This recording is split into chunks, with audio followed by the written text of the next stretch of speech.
చేరుకుడు వచ్చిన మీ అందరికీ యేసుక్రీస్తు నామమున పేరిట శుభాభినందనాలు తెలియజేస్తాం. లేవికాండము 11వ అధ్యాయము 44వ వచనంలో, లేవికాండము 11:44, నేను మీ దేవుడినైన యెహోవాను, నేను పరిశుద్ధుడను కనుక మీరు పరిశుద్ధులై ఉండినట్లు మిమ్మల్ని మీరు పరిశుద్ధపరచుకొనవలెను అని దేవుడు వాక్యం సెలవిస్తూ ఉంది. దేవుడు ఈ లోకానికి ఆకాశముల నుండి తన ప్రజలతో మాట్లాడుతూ మోషేతో మాట్లాడుతున్న మాటలు ఇవి. నేను మీ దేవుడైన యెహోవాను, నేను పరిశుద్ధుడను కనుక మీరు పరిశుద్ధులై ఉండాలి. దేవుడు యొక్క వాక్య ప్రకారముగా మనము పరిశుద్ధులతో ఉండాలని, పరిశుద్ధులుగా ఉండాలని, అంటే పరిశుద్ధులుగా ఉంటే ఆయనతో పాటుగా ఉండాలని ఆయన ఆశపడుతూ ఉంటాడు. ఎందుకంటే ఎస్కేల్ గ్రంథము 39వ అధ్యాయము 25వ వచనంలో, కాబట్టి ప్రభువుకు యెహోవా సెలవిచ్చినదేమనగా, నా పరిశుద్ధ నామమును బట్టి రోషము గలవాడవై యాకోబు సంతతి వారిని చెరలో నుండి రప్పించెదను, ఇశ్రాయేలులందరి ఎడల జాలిపడెదను. ఏ నామాన్ని బట్టి? నా పరిశుద్ధ నామమును బట్టి. కాబట్టి దేవుడు పరిశుద్ధుడు. ఆయన మాట్లాడే మాటలన్నీ కూడా పరిశుద్ధమైనవి, నేర్చుకోదగినవి, అనుసరించదగినవి, ప్రేమించదగినవి, నడవదగినవి, పుటము వేయబడినవి, పరమునకు తీసుకొని పోగలిగినవి. కాబట్టి ఈ మాటలన్నీ మనం చూసినట్లయితే పరిశుద్ధ ఆలయంలో ప్రభువు మన గురించి మాట్లాడుతూ ఉన్నాడు. ఆయన ఎక్కడుంటే అక్కడ పరిశుద్ధత ఉంటుంది, ఆయన ఎక్కడుంటే అక్కడ దేవుని సన్నిధి ఉంటుంది. దేవుడు ఎప్పుడు కూడా పరిశుద్ధమైనటువంటి ఆలోచనలే కలిగి ఉంటాడు. మరి అలాంటి ఆలోచన నోహ్ కూడా కలిగింది. ఆయన చెప్పినట్టుగానే నేను ఉండాలి అని ఆ పరిశుద్ధ దేవుడి యొక్క మాటలను అనుసరించి నడిచాడు. ఆ తర్వాత అది ఏదో ఒకరోజు 2 రోజులు కాదండి, ఆ యొక్క మాటలు 120 సంవత్సరాలు ఆయన చెప్పిన మాటలు ఆనాటి ప్రజలతో నోహు మాట్లాడుతూ వచ్చాడు. అయినా ఆ ప్రజలు అతన్ని ఎగతాళి చేశారే కానీ నిజంగా ప్రళయం వస్తుందా, ఏది చూపించు, ఏది ఒక చుక్క కూడా పట్టలేదే వర్షం అని ఎగతాళి చేశారు. ఓడగడతా ఉంటే అంత ఎగతాళి చేశారు. ఓడగట్టడానికి ఎవ్వరూ సహకరించలేదు ఆ ఊరిలో. కేవలం తన కుటుంబం, తన భార్య మరియు 3 పిల్లలు, 3 పిల్లల యొక్క భార్యలు అంటే కోడళ్ళు, మొత్తం 8 మంది మాత్రమే ఆ ఓడను కట్టుకున్నారు. ఈ రోజున దేవుడు, పరిశుద్ధుడి దేవుడి మాటలు విని అలా ఓడగట్టుకొని తన కుటుంబాన్ని రక్షించుకున్నటువంటి నోహు వలె ఈరోజు కుటుంబాలు ఉన్నాయా? ఉండాలని కోరుకుంటున్నాను. మీ యొక్క ఓడ కూడా మీరు కట్టుకోండి. పరిశుద్ధ దేవుడి యొక్క మాటలు విని అనుసరించి ఆయన చెప్పినట్టుగా చేయండి. అది ఎన్ని సంవత్సరాలైనా సరే సజీవంగా ఉంటుంది. అలాంటి దీవెన నీవు ఈ క్రిస్మస్ దినాల్లో పొందుకోవాలని ఆశపడతాం. ఎందుకంటే చాలామంది క్రిస్మస్ దినాల్లో దేవుడిని ఆరాధించడం పోయి వస్తువుల్ని, ఇళ్లను ఆరాధించుకోవటం జరిగిపోతాం. అది చేయకూడదా అండి అంటే చేసుకో, కానీ దానికన్నా ఎక్కువగా దేవుణ్ణి ప్రేమించువారయ్యా ఉండాలి. ఎందుకంటే పరిశుద్ధత కలిగిన దేవుడు.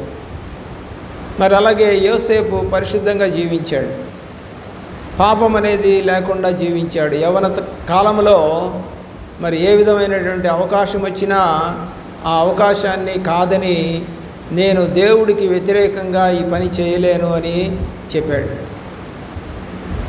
అది చేయలేదు అన్నందుకు ఆమె పొతీఫరు భార్య కాబట్టి, ఒక అధికారి భార్య కాబట్టి, ఇతను బానిస కాబట్టి తీసుకెళ్ళి జైల్లో వేయించింది. అబద్ధ సాక్ష్యం చెప్పింది. ఎప్పుడైనా నీతిగా బతకాలి అనుకున్నప్పుడు అబద్ధాలు చెలరేగిపోతూ ఉంటాయి. ఎందుకంటే నీతిమంతులేమో నోరెత్తరు, ఆ నీతి లేని వాళ్ళేమో ఇష్టం వచ్చినట్టుగా నీతిమంతుల మీద మాట్లాడతారు. యేసు ప్రభు పరిశుద్ధుడు, ఆయన పరిశుద్ధ కార్యములను గ్రహించి అనుసరించి నడుచుకోవాలని శాస్త్రులకు పరిచయులకు లేదు, అయాజకులకు లేదు. కాబట్టి ఏం చేశారంటే, ఈ వ్యక్తి మాకొద్దు, ఇతన్ని చంపేయండి అన్నారు. ఎందుకంటే వాళ్ళకప్పుడు ప్రభుత్వం లేదు, అది రోమా ప్రభుత్వం కింద ఉంది ఆ దేశం. కాబట్టి వాళ్ళు ఎవరికి మొరపెట్టారంటే ఆ యొక్క రోమా ప్రభుత్వ అధికారికి మొరపెట్టారు. ఆ రీతిగా ప్రభువారు సిలువ వేయబడినట్టుగా మనకి అందరికీ తెలుసు.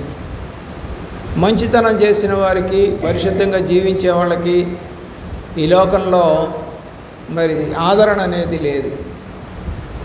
కాబట్టి ఎప్పుడైతే పరిశుద్ధంగా నువ్వు జీవిస్తావో నీ కుటుంబానికి కావలసిన ప్రతి ఒక్క ఆదరణ, కృప, మేలు, ఆశీర్వాదం, వెనకతట్టు చూడకుండా ఉండటం, ముందుకు సాగిపోవటం, గొప్పవారిగా ఉండటం కనపడుతుంది. దానియేలు కూడా పరిశుద్ధంగా జీవించాడు. మొట్టమొదటి అధ్యాయంలోనే మనకు కనపడుతుంది దానియేలు గ్రంథంలో. మరి ఆ నెబుకద్నెజరు రాజు దగ్గరికి తీసుకొని వెళ్ళి ఆహారాన్ని పెడతారు. ఆ రాజులకు పెట్టే ఆహారాన్ని తీసుకొచ్చి ఈ యొక్క పట్టబడినటువంటి ఇశ్రాయేలు ప్రజలకి ఆహారంగా పెడతారు. అయితే దేవుడు చెప్పింది ఏంటంటే, వేరే దేవుళ్లకు పెట్టినటువంటి ఆహారమును నువ్వు తినకూడదు, అంటే నైవేద్యంగా పెట్టినవి తినకూడదు అని చెప్పాడు. దాని ప్రకారంగా అయ్యా ఏమనుకోవద్దు, నాకు ఈ ఆహారం వద్దు, శాకాహారం పెట్టండి అన్నాడు. అంటే మామూలు ఆకుకూరలతో తయారు చేసి. అయ్యా రాజుగారు నన్ను తిడతారు అన్నాడు. అయ్యా ఒక్క 10 రోజులు మమ్మల్ని పరీక్షించండి, మీరు తింటున్నటువంటి ఆహారము, మేము తింటున్నటువంటి ఆహారము పరీక్ష చేయండి. ఒకవేళ మేము తినే ఆహారం వల్ల మేము బలహీనమని అనిపిస్తే మీ ఆహారాన్ని తీసుకుంటాం, మేము పరీక్ష చేయండి అని చెప్పేసి అడిగాడు. అలాగనే 10 రోజులు పరీక్ష చేశారు. ఆ మాంసాహారం తినేవారి కన్నా కూడా ఈ శాకాహారం తింటున్నటువంటి దానియేలు బ్యాచ్, షద్రకు, మేషకు, అబేద్నెగోలు, వీళ్ళందరూ కూడా ఏమంటే వీళ్ళంతా యవ్వన బాలులు. ఒక రకంగా చెప్పాలంటే పసిబాలుల కింద లెక్కే. 15 ఏళ్ల వయసులో వాళ్ళు పట్టబడ్డారు అక్కడికి. మరి దేవుని కృపలో మనం కనుక ఆలోచన చేస్తే ఆ దేశంలో వాళ్ళు 70 సంవత్సరాల పాటు ఉన్నారు. అంటే అతనికి దరిదాపు 85-86 ఏళ్ళు వయసు వచ్చింది. అప్పటి వరకు కూడా తన పరిశుద్ధతని పోగొట్టుకోకుండా దినదినము 6వ అధ్యాయంలో మనకు కనబడుతుంది, ముమ్మారు ప్రార్థన చేస్తూ ఉన్నాడు. కాబట్టి ఉదయము, మధ్యాహ్నము, సాయంకాలం, ఉదయకాలము సూర్యుడు ఉదయించిన దగ్గర నుంచి అస్తమయం లోపు 3 సార్లు ప్రార్థన చేయాలి ఇశ్రాయేలీలు. ముస్లిమ్స్ అయితే 5 సార్లు నమాజు చేయాలి రోజుకి. క్రైస్తవులు ఈ రోజున రోజుకు ఒక్కసారి కూడా ప్రార్థన చేసుకోకుండా తమ పనులు చేసుకుంటున్న వారిని మేము చూస్తూ ఉన్నాం, కొన్ని వేల కోట్ల మందిని. ఉదయం లేవటమే బద్ధకము, లేదా లేచినా కూడా కాసేపు స్తుతి చెల్లించకుండా, దేవుణ్ణి గణపరచకుండా తమ కార్యక్రమాలు పాల్గొంటున్నారు. కానీ పరిశుద్ధ దేవుడు చెప్పినట్టుగా ఉదయము, మధ్యాహ్నము, సాయంకాలం 3 పూట్ల వాళ్ళు ప్రార్థన చేయాలి. ప్రార్థన చేయకుండా ఏ పని చేయకూడదు, ప్రార్థన చేయకుండా తినకూడదు. కాబట్టి ఉద్యోగం చేసినా కూడా ప్రార్థన చేయాల్సిందే. కాబట్టి అలా ప్రార్థన చేసుకుంటూ పరిశుద్ధంగా జీవిస్తున్నటువంటి వాళ్ళని ఒక శాసనం తీసుకొచ్చారు. మీరు మా దేవుణ్ణి మొక్కకపోతే మిమ్మల్ని అగ్నిగుండంలో వేస్తామన్నారు. సరే, మేము పరిశుద్ధంగానే ఉంటాం కానీ మేము ఆ పని చేయలేమన్నారు. 3 అగ్నిగుండంలో వేశారు. కానీ రాజుకి ఎవరు కనపడుతున్నారు? 4 కనపడుతున్నారు. కాబట్టి అప్పుడు అంటున్నాడు, మనం వేసింది 3 కదా, నాకు 4వ వారు కనపడుతున్నాడు అని అన్నాడు. అతను తెల్లని వస్త్రములు ధరించుకొని ఉన్నాడు అని చెప్పాడు. ఆయన యేసుక్రీస్తు.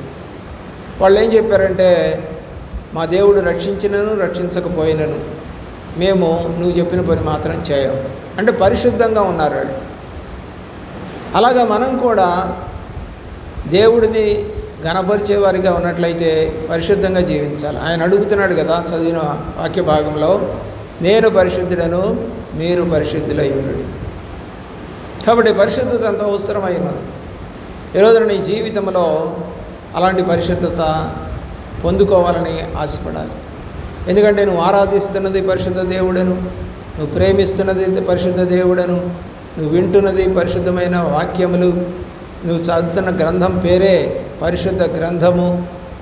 కాబట్టి అందులో అన్నీ కూడా మరి దేవుడు ఎలా నడుచుకోవాలో చెప్పినటువంటి మాటలు కలిగిన గ్రంథమే బైబిల్. బైబిల్ అనేది మన భాష కాదు, అది గ్రీకు భాష, లాటిన్లో నుంచి వచ్చిన పదం అది. బైబిల్ అంటే పుస్తకముల సమూహము అని అర్థం. పుస్తకాల సమూహం. ఎన్ని పుస్తకాలు ఉన్నాయి అందులో అంటే 66 పుస్తకాలు ఉన్నాయి. కాబట్టి పుస్తకముల సంపుటి, బంచ్ అన్నమాట అది కలిపితే బైబిల్ అవుతుంది. బైబిల్ అంటే ఇంగ్లీష్లో చెప్పబడినటువంటి ఆ 5 అక్షరాలకి అర్థం ఏంటంటే దేవుని యొక్క ప్రేమలో. బి అంటే బెస్ట్, ఐ అంటే ఇన్ఫర్మేషన్, బి అంటే బిఫోర్, ఎల్ అంటే లివింగ్, ఈ అంటే ఎర్త్. భూమి మీద నుండి నీవు కొట్టివేయబడే ముందు అంటే చనిపోకుండా ఉండే ముందు నీకు అందించబడుతున్న మంచి సమాచారం, best information before leaving the earth. కాబట్టి ఈ బైబిల్ అంటే అంత పరిశుద్ధం కలిగింది. ఆ పరిశుద్ధమైన మాటలు వింటూ మనము సంతోషంగా ప్రభువునందు ఆనందించాలని ఫిలిప్పీ పత్రిక 4వ అధ్యాయము 4వ వచనం. అలా పరిశుద్ధంగా ఉండాలని కోరుకున్నాడు దావీదు 12వ కీర్తనలో, అయ్యా నేను పాపుల మధ్య ఉన్నాను, నన్ను రక్షించుము అన్నాడు. యెషయా గ్రంథం 6వ అధ్యాయంలో కూడా యెషయా అదే అంటున్నాడు, అయ్యా నేను పాపిని, పాపుల మధ్యలో ఉన్నాను, నన్ను రక్షించుము అని కోరుకున్నాడు. అంతేకాదు అతన్ని ఆ యొక్క వాక్యం ద్వారా తన పెదవులను తాకినప్పుడు తన పాపం పోయినట్లుగా బైబిల్ తెలియజేస్తూ ఉంది. అప్పుడు దేవుడు అడుగుతున్నాడు, నా పని నిమిత్తం ఎవరు వెళ్తారు అని అడిగితే, నేనున్నాను ప్రభువా, నన్ను పంపు అన్నాడు. ఎప్పుడు అతను పరిశుద్ధపరచబడిన తర్వాత దేవుడి పనికి వచ్చాడు. ఈరోజు పరిశుద్ధత అనేది లేదు. కులము, కట్నము, అందము అన్నిటినీ చూసుకొని వివాహాలు చేసుకున్న తర్వాత వాళ్ళు మరి సంఘ నాయకులుగా వస్తామన్నారు. క్రీస్తుని కలిగిన వారెవరు కూడా మరి అలాంటి వాటి మీద లక్ష్యం ఉంచరు. ప్రభువు మీద మాత్రమే లక్ష్యం ఉంచుతారు. ఆయన ఎక్కడికి వెళ్ళమంటే అక్కడికి వెళతారు, ఏది తినమంటే అది తింటారు, ఎక్కడ ఉండమంటే అక్కడ ఉంటారు. ఏ గృహానికి వెళితే ఆ గృహానికి ఏమని చెప్పమన్నాడు దేవుడు, శుభమని చెప్పండి. మరి ఆ శుభవచనం వారికి పనిచేస్తుందా లేదా అని అంటే, ఆ ఇల్లు యోగ్యమైన ఇల్లు అయితే నువ్వు చెప్పిన శుభవచనం పనిచేస్తుంది, లేకపోతే అది నీ వెంటే వస్తుంది అని కూడా ప్రభువారు తన శిష్యులకు చెప్పి పంపించారు. మత్తయి సువార్త 10వ అధ్యాయంలో దేవుడు శిష్యులకు పవర్స్ ఇచ్చి పంపించాడు.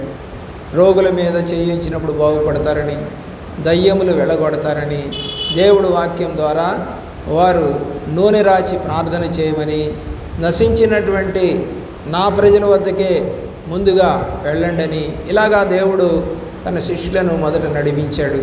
పేతురైతే ఇశ్రాయేలులకు మాత్రం బోధ చేయటానికి నియమింపబడ్డాడు. పౌలైతే అన్ని జనులకు సువార్త చేయటానికి పిలువబడ్డాడు. ఆ విషయాలు మనకు అపోస్తల కార్యగ్రంథం 9వ అధ్యాయంలో కనపడతాయి. పౌలు మరి దుర్మార్గుడుగా ఉన్నటువంటి దినములలో, సంఘాన్ని పాడు చేస్తున్న దినములలో, చంపేస్తున్న దినములలో మరి ప్రభువారు దమస్కు మార్గములో అతన్ని పట్టుకొని, ఎవరయ్యా నువ్వు అని అడిగితే, నువ్వు హింసించుతున్న యేసునని ప్రభువారు చెప్పడం జరుగుతుంది. అప్పుడు అతన్ని తిననైన మార్గంలో వెళ్ళు అని చెప్పినప్పుడు అతను అక్కడికి వెళ్ళినప్పుడు అననీయకి చెప్పి, నువ్వు అతని కోసం ప్రార్థన చేయి, అతను నేను అన్ని జనులకు సువార్త చెప్పడానికి ఎన్నుకున్నాను, ఎన్ని శ్రమలైనా పడటానికి అతను నాకు దాసుడుగా ఉంటాడు, నువ్వు పోయి ప్రార్థన చేయమంటే ప్రార్థన చేసిన తర్వాత అతను మరి బాప్తిజం తీసుకొని క్రీస్తు దేవుడు కాదు అని చెప్పినటువంటి అతనే యేసే దేవుడు అని ప్రకటన చేశాడని అదే అధ్యాయంలో 9వ అధ్యాయంలో మనకు కనబడుతుంది. ఆ తర్వాత అతను మంచి ప్రార్థనాపరుడుగా మారాడు. దేవుడు అనేక కృపావరాలు ఇచ్చాడు అతనికి. మరి అన్ని జనులకు సువార్త చెప్పాడు, పరిశుద్ధంగా జీవించాడు, వివాహం కూడా చేసుకోలేదంటారు. దేవుని ప్రేమిస్తున్న ప్రియుల, అతని యొక్క చేతి రుమాలు తాకితేనే స్వస్థతలు వచ్చాయి. అంతకన్నా గొప్పతనం ఏంటంటే పేతురు మీద తన సంఘాన్ని కట్టుకున్నాడు ప్రభువారు. పేతురు నీడబడితేనే స్వస్థతలు వచ్చాయి. ఒకప్పుడు పేతురు తన అత్తకు బాగలేదని ప్రభువారిని తన ఇంటికి తీసుకెళ్ళి తన అత్తకు బాగు చేయించినటువంటి పేతురు ఇప్పుడు ప్రభువారు ఆరోహణమై వెళ్ళిపోయిన తర్వాత ఆ యొక్క పవర్స్ అన్నీ కూడా శిష్యులకు ఇచ్చినప్పుడు పరిశుద్ధంగా ఎవరున్నారో వాళ్ళందరికీ ఆ పవర్స్ వచ్చాయి. అప్పుడు పేతురు ప్రార్థన చేస్తే ద్వారకా అనే అమ్మాయి, చనిపోయిన అమ్మాయి బతికింది. ఆలోచించేయండి. అలాగే 10 రోజుల పాటు ఉపవాస ప్రార్థన చేసి మేడగదిలో ఉండి మరి సువార్త చేసినప్పుడు మరి మనం చూస్తాం అపోస్తల కార్యగ్రంథం 2వ అధ్యాయం 38 నుండి 42వ వచనం వరకు ఒక్క మెసేజ్కే 3000 మంది రక్షణ పొందారు. ఎలా జరిగిందండి ఇది అంటే పరిశుద్ధత. అతను దేవుడి పట్ల పరిశుద్ధంగా జీవించాడు, పాపము లేకుండా జీవించాడు, దేవుడు మాట ప్రకారం జీవించాడు, ఆయన్నే హత్తుకున్నాడు. చివరికి అతన్ని తలకిందులుగా సెలవు వేసి చంపేశారు. పౌలు భక్తుడిని రోమాదేశంలో మరి ఖడ్గం చేత తల నరికించి చంపేశారు. ప్రియులారా, ఎక్కడైతే సువార్త ప్రకటిస్తూ ఉంటే చంపేశారో ఆ దేశము నుండి వచ్చినదే ఇప్పుడు మన దేశంలో కానీ ప్రపంచ దేశాల్లో కానీ ఉన్నటువంటి ఆర్సిఎం సంఘం. ఆర్సిఎం సంఘం అంటే రోమన్ కథోలిక్ మిషన్. ఈ రోమన్స్ అంటే రోమా దేశంలో పరిశుద్ధంగా జైల్లో ఉండి దేవుడి నామాన్ని మహింపరిచి చంపబోయేటప్పుడు కూడా చివరి కోరిక ఏంటి అని అడుగుతారు. కాబట్టి పౌలుని అడిగినప్పుడు అతను అన్నాడు, కొంచెం సమయం నేను సువార్త చేస్తానని చెప్పాడు. చేసుకోమన్నారు. అతనేమి మరి ఆహారం కోరలేదు, మరి ఇంకా తనకున్న కోరికలేం లేవు. ఒకటే కోరిక, ఎందుకంటే పరిశుద్ధంగా జీవిస్తున్నాడు, పరిశుద్ధంగా చచ్చిపోవాలి. చంపేస్తున్నారు. ఒక మంచి పెద్ద ఆడిటోరియంలో అతన్ని తీసుకెళ్ళి ఎత్తైన స్థలంలో మరి అతని తలకాయని ఆ యొక్క 2 చెక్కల మధ్య పెడతారు. పైనుంచి కత్తి దించుతారు. తలకాయ తెగి పైనుంచి స్టేడియంలోకి వచ్చి పడుతుంది. అది పైనుంచి వచ్చి ఎంత ఘోరమైనటువంటి మరణం పొందాడో పౌలు. కానీ ఆ సమయంలో అతను సువార్త చెప్పాడు. ఏది? ఉరికమ్మం మీద సువార్త చెప్పినప్పుడు ఆ కసాయి వాళ్ళట మేము ఈయన్ని చంపము అని చెప్పేసి కత్తులాడు పడేసిపోయారట. ప్రియులరా, అప్పుడు కోపం వచ్చింది నీరో చక్రవర్తికి. వాడిని చంపకుండా అట్ట వదిలేస్తామని చెప్పేసి ఎవరు చంపుతారంటే కొంతమంది వెళ్ళారు, అతన్ని చంపేశారు.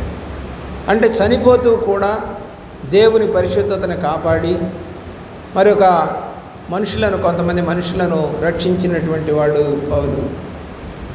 ఫిన్నీ కూడా అలాగే ఎంతోమంది భక్తులు మరి కట్టెలు కింద పేర్చి అతన్ని ఒక కొయ్య కట్టేసేసి కాల్చివేస్తున్నారు. సువార్త చెప్పను, యేసుప్రభు దేవుడు కాదనను అని చెప్పేసి అతన్ని కాల్చేస్తూ ఉంటే కాలుతూ ఉన్నా కూడా సువార్త చెప్పి అక్కడ ఉన్న వాళ్ళని రక్షించాడట. కాబట్టి నీకు అన్నీ ఇచ్చాడు దేవుడు. ఆరోగ్యం ఇచ్చాడు, బలం ఇచ్చాడు, మరి ఉండటానికి ఇల్లు ఇచ్చాడు, వస్త్రం ఇచ్చాడు, తినటానికి ఆహారం ఇచ్చాడు. అన్నీ నీకు కలగజేసినా నువ్వు పరిశుద్ధంగా జీవించడానికి నువ్వు ఇష్టపడలేదా? కాబట్టి దేవుడు కోరుకుంటుంది ఒకటే, పరిశుద్ధంగా జీవించండి, నా రాజ్యములకు నేను వచ్చి నేను మిమ్మల్ని తీసుకుపోతానని యోహాను రాసిన సువార్త 14వ అధ్యాయంలో ప్రభువారు చెప్తున్నారు. నేను తిరిగి వస్తాను, మీ కొరకు నేను ఆ యొక్క స్థలములను సిద్ధపరచి వెళుతున్నాను, నేను వచ్చి మిమ్మల్ని తీసుకుపోతాను. కాబట్టి ఆయన వచ్చి మనల్ని తీసుకొని పోవాలి అని అంటే మనం ఎలాగుండాలంటే మత్తయి సువార్త 26:41 ప్రకారంగా విసుక్కోకుండా ప్రార్థన చేస్తూ ఉండాలి. యోగా సువార్త 18:1 ప్రకారం ఏమండి, ఒక గడి అయినా నా కొరకు మేలుకొని ఉండలేరా అని ప్రభువారు బతిలాడుతున్నారు. మరి 24వ తేదీ కొన్ని సంఘాలలో మరి ఆ యొక్క ప్రార్థన పెట్టుకుంటారు.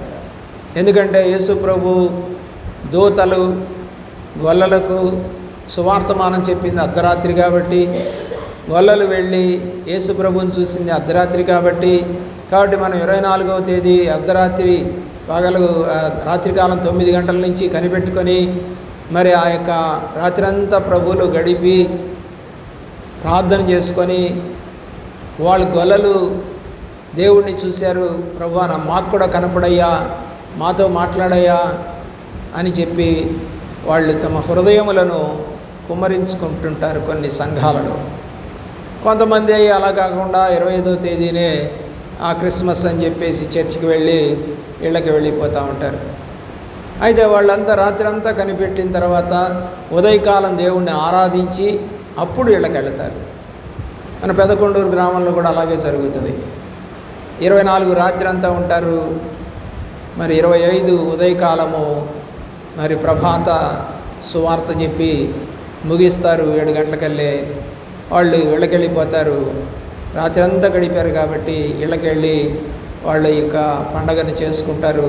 ప్రియులరా, ఆ రోజంతా కూడా ఎక్కడున్నాము మేము అంటే మరి ప్రభు సన్నిధిలో ఉన్నామని, పరిశుద్ధంగా ఉన్నామని, దేవుడిని మహింపరిచామని, దేవుడికి తోటి మేము మాట్లాడామని, దేవుడు మాతో మాట్లాడాడని అనేక రకాలుగా సాక్ష్యాలు చెప్పుకుంటూ ఆ ప్రజలకు దేవుడి గురించి చెప్తూ ఉంటారు. అదే గొల్లలు చేసినటువంటి సువార్త. దాన్ని బేస్ చేసుకొని ఈ రోజులలో క్యారల్స్ అని పేరు పెట్టారు. క్యారల్స్ అనేవి డిసెంబర్ 1 నుంచి లేదా కొంతమంది నవంబర్ 25వ తేదీ నుంచి మొదలు పెడతారు. నవంబర్ 25 నుంచి మొదలుపెట్టి డిసెంబర్ 25 దాకా ఈ క్యారల్స్. ఎందుకంటే ప్యారిష్ కింద అనేక గ్రామాలు ఉంటాయి. ఆ గ్రామాల్లోనికి వంతుల ప్రకారము వాళ్ళు వెహికల్స్ వేసుకొని వెళ్ళి రాత్రి 9 గంటల నుంచి మొదలుపెట్టి మరి 1 గంట ప్రాంతం వరకు సువార్త చేసి తిరిగి మళ్ళా వచ్చేస్తూ ఉంటారు. అలా కొన్ని గ్రామాలు వాళ్ళు తిరిగి దేవుని సువార్తను పంచుతూ ఉంటారు. దాన్ని క్యారల్స్ కింద మార్చారు. మంచిదే, నువ్వు స్టార్ పెట్టుకుంటున్నావు, మంచిదే. అయితే మీ ఇంట్లో వాళ్ళంతా రక్షణ పొందారా? ఎవరు స్టార్ పెట్టుకోవడానికి అర్హులు అంటే ఆ కుటుంబం అంతా రక్షణ పొందితే. మా ఇంట్లో యేసు ప్రభు పుట్టాడు, మా కుటుంబంలో ఉన్న వాళ్ళందరి హృదయాల్లో దేవుడు పుట్టాడు అని చెప్పడానికి నువ్వు ఒక నక్షత్రాన్ని కట్టు. వచ్చిన వాళ్ళు పోయిన వాళ్ళు తిట్టుకోకుండా ఉండాలి, లేదా అసహించుకోకుండా ఉండాలి. అరే వీళ్ళు క్రైస్తవులట, స్టార్ అయితే కట్టుకున్నారు, కానీ వాళ్ళ ఇంట్లో వాళ్ళకి రక్షణ లేదు, తిట్టుకుంటారు, కొట్టుకుంటారు, అరుచుకుంటారు, తాగుతారు, తందనాలాడతారు, క్రైస్తవులా వీళ్ళు అన్నట్లుగా దేవుణ్ణి అవమానపరిచే క్రైస్తవత్వాన్ని కలిగి ఉండొద్దని కోరుకుంటున్నాను. మీ ఇంటిల్లిపాది రక్షణ పొందండి, మీ ఇంటిల్లిపాది దేవుడి సన్నిధికి వెళ్ళండి, మీ ఇంటిల్లిపాది ప్రతి ఆదివారం దేవుడి సన్నిధిలో కనపడండి, ఆరాధించండి, స్తుతించండి, కనిపెట్టండి, బతిమలాడుకోండి. దేవుడు కృపగల దేవుడు, జాలిగల దేవుడు, కరుణామయుడు. ఆయన కన్నీళ్లతో మనం ఏదడిగినా సంతోషమైన పనులు కోసుకునేటట్టుగా చేస్తాడు. ఎందుకంటే ఆయన కన్నీటిని చూసి ఎప్పుడు కూడా దాటిపోయే దేవుడు కాదు. గుడ్డివాడు అడుగుతున్నాడు రోడ్డు మీద, అయ్యా నజరేయుడు యేసు దావీదు కుమారుడా అని అరుస్తూ ఉంటే దేవుడు ఆగిపోయి అతన్ని తీసుకొని వచ్చితే అతని కళ్ళు రప్పించిన దేవుడు, త్రోవ పక్కన ఉన్న వ్యక్తి. అలాగే కన్నీళ్లు విడుస్తూ నువ్వు ప్రార్థన చేస్తే మరి హిజ్కియా ప్రార్థన చేసినప్పుడు 15 సంవత్సరాల ఆయుష్ ఇచ్చాడు. కన్నీళ్ళకైనా కరిగిపోతాడు. కాబట్టి ఆ యొక్క వ్యభిచారం ద్వారా పట్టబడిన స్త్రీ వచ్చి కన్నీళ్లతో తన పాదాలు కడుగుతూ తన జుత్తుతో దాన్ని తుడుస్తూ ఉంటే ఆమె విస్తారమైన పాపములను దేవుడు క్షమించాను అని చెప్పాడు. అంటే ఆమె హృదయము క్లీన్ అయింది, పరిశుద్ధమైంది. కుష్ఠరోగులు 10 మందిలో ఒక్కడు తిరిగి వచ్చి దేవుణ్ణి స్తుతించాడు. ప్రియులారా, దేవుని యొక్క ప్రేమ అంటే ఎట్లా ఉంటుందంటే ఆయన నిజంగా పట్టుకుంటే, ఆయన నిజంగా నువ్వు పట్టుకుంటే ఆయన నిన్ను పట్టుకున్నా, నువ్వు ఆయన్ని పట్టుకున్నా ఏం జరుగుతుంది చెప్పండి? నిప్పు మన ఒళ్ళో వచ్చి పడినా, మనం వెళ్ళి నిప్పు కడికిన పట్టుకున్నా ఏమవుతుంది? కాలిపోతుంది. అలాగే ప్రభువు మనతో ముట్టుకుంటే, మనం ప్రభువుని ఆనుకొని ఆయన హత్తుకుంటే, ఆయన చెప్పాడు ముదిమోచ్చు వరకు నిన్ను ఎత్తుకొని వాడను, కౌగిలించుకొని వాడను, ముద్దు పెట్టుకొని వాడను, స్నేహితుడిగా ఉండివాడను, కడ వరకు నీతోనే ఉండేవాడను నేనని ప్రభువారు చెప్పుకుంటూ వచ్చారు. కాబట్టి నీవు అలాగా జీవించగలిగితే, నీవు అలా ఉండగలిగితే అప్పుడు దేవుడు నీకు తోడుగా ఉండి, ఎందుకంటే ఆయన పేరే ఇమ్మానుయేలు. ఇమ్మానుయేలు అంటే దేవుడు మనకి తోడు. కాబట్టి ఆయన పేరే యేసు. యేసు అంటే రక్షకుడు, క్రీస్తు అంటే అభిషిక్తుడు. దేవుని ప్రేమిస్తున్న ప్రియ బిడ్డలారా, నీ జీవితంలో నీవు అలాగా నడవటానికి, అలాగా పరిశుద్ధంగా ఉండటానికి, అలాగా ఎక్కడున్నా, ఏ ప్రాంతంలో ఉన్నా నీవు దేవుడిని గణపరిచే వ్యక్తిగా, ఒక దానియేలు వలె, ఒక యోసేపు వలె, ఒక హిజ్కియా వలె, దేవుడిని మహింపరిచిన శిష్యుల వలె, అపోస్తులైన పౌలు వలె, స్టెఫను వలె, ఏలియా వలె, ఎలీషా వలె, మోషే వలె, యెహోషువ వలె నువ్వు ఉండగలుగుతావు. అలాంటి పరిశుద్ధత నీకు దేవుడు దయచేయాలని ఈ లోకానికి వచ్చి, నేను పరిశుద్ధుడను, మీరు పరిశుద్ధులై ఉండుడి. ఎందుకంటే మన ఇద్దరం ఏకమవ్వాలి. 17వ అధ్యాయం యోహాను రాసిన సువార్తలో దేవుడు చెప్తూ ఉన్నాడు, దేవుడితో ప్రార్థన చేస్తూ ఉన్నాడు. చివరి ప్రార్థనది బైబిల్లో యేసు ప్రభు చేసిన చివరి ప్రార్థన. శిష్యుల గురించి ప్రార్థన చేశాడు. అయ్యా, నువ్వు నన్ను ఎలాగైతే ఏర్పాటు చేసుకున్నావో నేను అలాగనే వాళ్ళని ప్రతిష్ఠ చేశాను. దానికి ముందుగా నాకు నేను ప్రతిష్ఠ చేసుకున్నాను. వాళ్ళని లోకంలో నుండి తీసుకెళ్ళమని కోరడం లేదు, కానీ వాళ్ళు దేవుని వాక్యములో నిలబడాలని, పరిశుద్ధంగా జీవించాలని ఆశపడుతున్నానని ప్రార్థన చేశాడు. ఆ ప్రార్థన ఫలితమే వారంతా కూడా ప్రార్థనలో కూర్చొని పరిశుద్ధాత్మ పొందుకొని గొప్ప కార్యములు చేశారు. అలాంటి కార్యములు నీ జీవితంలో, నీ కుటుంబంలో దేవుడు నీకు కూడా చేయగలుగుతాడు. అలాంటి దినములు రావాలని ఆశపడండి. అలాంటి దినములు మరి ఈ క్రిస్మస్ చేసుకోవటానికి సహాయం చేయమని అడగండి. దేవుడు సహాయం చేస్తాడు. మరి ఈ క్రిస్మస్ కూడా మీ ఇంట్లో వాళ్ళు ఇంకా రక్షణ పొందలేదేమో, ప్రభు సన్నిధికి రావటం లేదేమో, మరి నువ్వు ప్రాధేయపడవలసిన వ్యక్తివై ఉన్నావు. ఇర్మీయా గ్రంథం 33:3 రాసినట్టుగా ఆయనకి మొరపెడితే గూఢమైన సంగతులు నీకు బయలుపరుస్తాయి. అంటే మీ కుటుంబము రక్షణ పొందుతుందా లేదా కూడా నువ్వే కనుక్కోవచ్చు. ప్రార్థన చేయటమే. ఎందుకంటే ప్రార్థన ఎప్పుడు కూడా ఒట్టిపోదు. దేవుడు చెప్తున్నటువంటి మాట నమ్మదగింది. కాబట్టి ఎప్పుడైతే మనము ప్రార్థనలో నిలకడగా ఉంటామో, అలాగే ధైర్యంగా ఉంటామో, పరిశుద్ధంగా ఉంటామో, అప్పుడు దేవుడు కూడా మనల్ని ప్రేమిస్తాడు. యాజ్ ఎ స్కూల్ టీచర్గా నేనైతే చెప్తున్నానో, పిల్లలు చక్కగా నీట్గా చదువుతూ హోంవర్క్ చేస్తూ అప్పచెప్తా ఉంటే మాస్టర్కి ఇష్టం. ఆ పిల్లవాళ్ళని పొగుడుతారు, అమ్మాయి కావచ్చు అబ్బాయి కావచ్చు. ఎప్పుడు పొగుడుతారయ్య అంటే వాళ్ళు ఆ యొక్క స్కూలు యొక్క పద్ధతుల ప్రకారం, టీచర్ చెప్పిన ప్రకారం వారు నడిచినప్పుడు. కాబట్టి ఇక్కడ ఎవరు మనకు టీచర్ అంటే ప్రభువే. బైబిల్ అంతా కూడా ఒక పుస్తకం. ఆ పుస్తకంలోని పాఠాలు మనం చదవాలి. దాన్ని చెప్పింది ఎవరంటే మన మాస్టర్ అయినటువంటి యేసుక్రీస్తు వారు. దాన్ని చెప్పడానికి కొంతమందిని ఎన్నుకున్నాడు. వాళ్ళే సేవకులు, వాళ్ళే అపోస్తలుడు. ప్రియులారా, దేవుడు ఏదైతే చెప్పాడో, ఏదైతే చూశారో అవన్నీ చెప్పిన వాళ్ళే ఆయన పాఠాలని తెలియజేసేవారు. అలాగే మాస్టరు పుస్తకంలో ఉన్న పాఠమును నీకు అర్థం కాదు కాబట్టి అర్థమయ్యేటట్టు వివరిస్తాడు.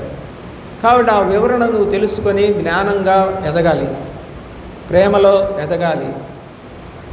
రోషము, అలాగే ఈర్ష్య, పగ, ద్వేషములు ఇలాంటివి లేకుండా కలిసిపోవాలి. దేవుడు అదే చెప్పాడు, ఏమనంటే నిన్ను వలే నీ పొరుగు వారిని ప్రేమించమని. మరి తప్పు చేస్తున్నా ప్రేమించాలి. ఎన్నిసార్లు, ఎన్ని సంవత్సరాలు అంటే 70 సంవత్సరాలు. కాబట్టి అలా ప్రేమిస్తూనే ఉంటే వాళ్ళు రక్షణ పొందుతారు. అలా బైబిల్లో చాలామంది అలా రక్షణ పొందారు. సూసన్న ప్రార్థన ద్వారా వాళ్ళంతా కూడా మరి దేవుళ్ళకి వచ్చారు. ఎంతోమంది తల్లి ప్రార్థనలో కొట్టుకొని వచ్చిన వారు ఉన్నారు, సేవకులు. కాబట్టి మన యొక్క ప్రార్థన కూడా దేవుడు వింటాడు. మీ పిల్లలు దేవుడి సన్నిధికి రావాలని ఆశపడతా ఉన్నాం, ఆశీర్వదించబడాలని ఆశపడతా ఉన్నాం, పరిశుద్ధంగా జీవించాలని ఆశపడతా ఉన్నాం, మేలు చూడాలని ఆశపడతా ఉన్నాం, వారు ప్రభువుని ఎరిగి పరలోక రాజ్యమునకు వారసులు అవ్వాలని ఆశపడతా ఉన్నాం. అలాంటి ఆశ, అలాంటి కోరిక నీవు కలిగి ఉండి ఈ క్రిస్మస్ని ఆరాధించు. కేవలం క్రిస్మస్ రోజు వచ్చేటువంటి బిడ్డలుగా కాక ప్రతి ఆదివారము ప్రభు సన్నిధిలో కనపడే బిడ్డలుగా, పరిశుద్ధంగా జీవించే బిడ్డలుగా, మరి తప్పు చేయకుండా ఉండే బిడ్డలుగా మరి ఉండునట్లుగా మీ ప్రార్థన వారికి సంచకరువుగా ఉండినట్లుగా మీరు ప్రార్థించవలసిందిగా కోరుతా ఉన్నాం. మంచి కార్యములు దేవుడు మన పక్షాన చేయబోతున్నాడు. మోకరించండి.